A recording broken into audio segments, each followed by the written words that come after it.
Hello, dear Maki Sushi. Let's see the ingredients together.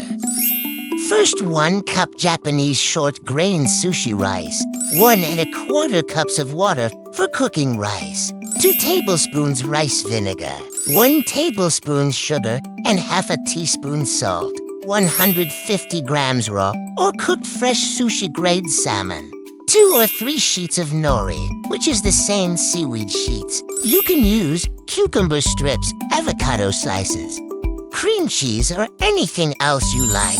I chose avocado. Finally, pickled ginger, soy sauce, and wasabi for serving. Don't forget bamboo sushi rolling mat. This makes rolling very easy.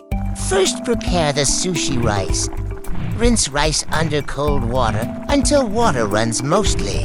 Clear, then cook with 1¼ cup of water. Cut the avocado into thin sticks.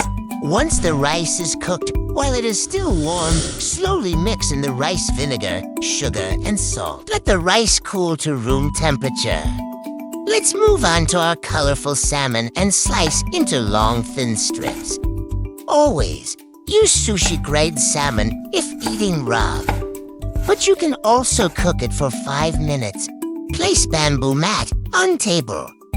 Put the seaweed sheets on it, shiny side of nori facing down. Spread a thin layer of cooled rice over nori. Leave 2 centimeters space at the top edge. Place salmon strips horizontally across the center and add optional fillings if you want. Lift the mat and roll tightly away from you. And at the end of the roll, seal edge with a little water. Wet a sharp knife and cut roll into 6 to 8 pieces. Cleaning blade between cuts so that the sushi ingredients don't stick to the knife. Fluzabu, our sushi is ready.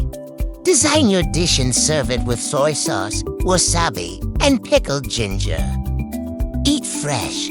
Tidy up your kitchen, leave a comment, and subscribe. I will be back soon with Mexican food. Stay safe. Bye-bye.